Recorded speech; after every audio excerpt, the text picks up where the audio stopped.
بسم اللہ الرحمن الرحیم الحمدللہ رب العالمین وصلی اللہ علی محمد وآلہ الطاہرین ولعنۃ اللہ علی اعدائہم اجمعین الی قیام یوم الدین۔ موضوع گفتگو وضو۔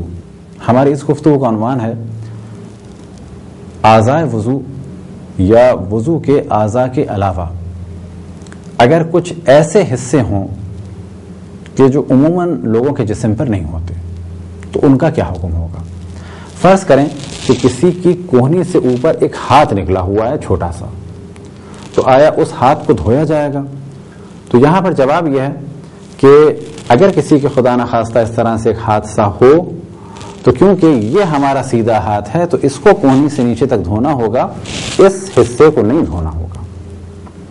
لیکن اب سوال یہ پیدا ہوتا ہے کہ اگر یہاں پر ایک چھوٹا سا ہاتھ نکلا ہوا ہو تو اس کا کیا حکم ہے؟ تو اگر وہ اس حصے میں مانا جائے گا اور مختصر سا ایک گوشت یا مختصر سی ایک ہڈی ہے تو اسے بھی دھونا ہوگا۔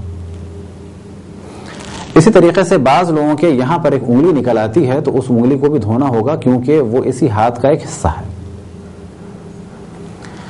اسی طریقے سے اگر چہرے پہ کسی کے کوئی چیز نکلی ہوئی ہو، خدا نخواستہ گوشت سا نکلا ہوا ہو، تو اگر وہ اس حصے پر ہے اور اسے عام طور پر اس کا حصہ مانا جاتا ہے تو اس کو دھونا ہوگا۔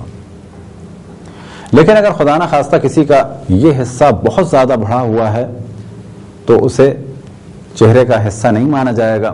اسی طریقے سے اگر یہاں سے بہت زیادہ خدا نخواستہ کسی کا بڑھا ہوا ہو تو جسے عرفاً اور جنرل پبلک کہتی ہے کہ چہرہ یہاں سے یہاں تک دھو لیا اتنا کافی ہے۔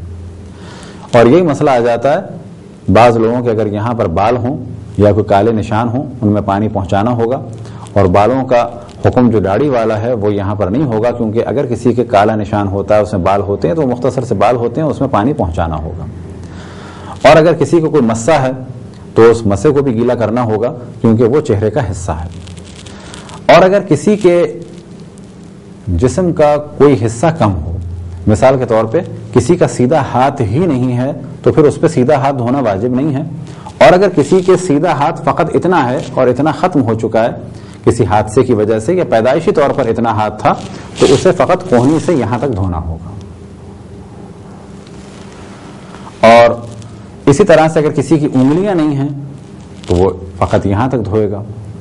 بس یہاں پر ایک قاعدہ کلی سا بیان کیا جا سکتا ہے کہ اگر کوئی حصہ زیادہ ہے تو وہ اس حصے میں کاؤنٹ ہو رہا ہے تو اس کو دھونا ہوگا،